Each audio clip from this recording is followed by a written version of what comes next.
السلام عليكم ورحمة الله وبركاته.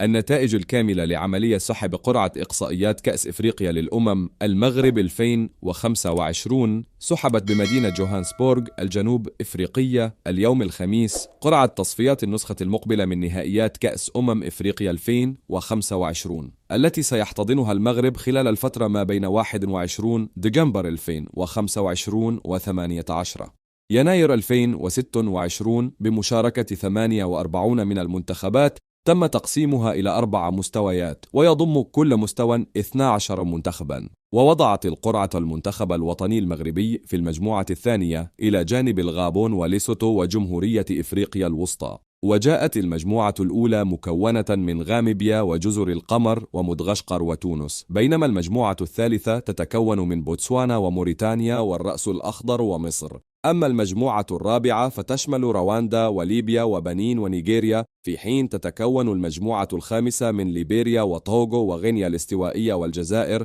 والمجموعة السادسة تتشكل من النيجر والسودان وأنغولا وغانا. وجاءت نتائج القرعة لتجعل في المجموعة السابعة كل من تشاد وسيراليون وزامبيا وكوت ديفوار، وفي المجموعة الثامنة إثيوبيا وتنزانيا وغينيا والكونغو، والمجموعة التاسعة ضمنها إسواتيني وغينيا بيساو والموزمبيق ومالي، في حين وضعت في المجموعة العاشرة منتخبات زيمبابوي وكينيا وناميبيا والكاميرون. والمجموعة 11 تشهد تنافس جنوب السودان والكونغو وأوغندا وجنوب إفريقيا، وفي المجموعة 12 جرى وضع بوروندي وملاوي وبوركينا فاسو والسنغال، وتتكون مرحلة التصفيات من 12 مجموعة تضم كل منها من 4 منتخبات تخوض فيما بينها 6 مباريات بنظام الذهاب والإياب، على أن يتأهل متصدر المجموعة ووصيفه مباشرة إلى نهائيات كأس إفريقيا 2025.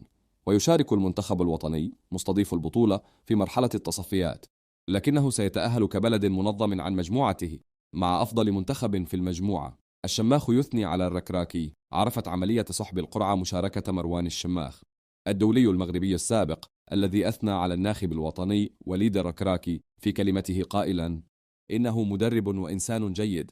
وواصل مهاجم أرسنال السابق حديثه قائلا: كنا قريبين من مواصلة المشوار في كأس إفريقيا الأخيرة، لكن ركلة جزاء ضائعة حرمتنا من ذلك. هذه هي كرة القدم، وتتويج كوت ديفوار أسعدنا. وتابع الشماخ قائلا: ننتظر كأس إفريقيا بالمغرب منذ وقت طويل، ونكون سعداء بالتعريف ببلدنا وثقافتنا، ونتوقع أن تكون بطولة رائعة بالجمهور والملاعب وكل ما يحتاجه التنظيم الجيد. واختتم: أتوقع تتويج المنتخب الوطني، والبطولة لن تكون سهلة لأنه لم تعد هناك منتخبات في المتناول، وأرى أن المجموعة الثالثة في القرعة هي الأصعب. مصر مرشحة بقوة، والرأس الأخضر أيضا منتخب ممتاز، موريتانيا أيضا منتخب جيد. يشار إلى أن مرحلة التصفيات تنطلق في شهر شتنبر 2024 لتسفر عن تأهل 24 منتخبا إلى النهائيات. وفي النهاية شاركونا رأيكم حول هذا الموضوع، ولا تنسوا الاشتراك في قناتنا ليصلكم جديدنا. شكرا لكم.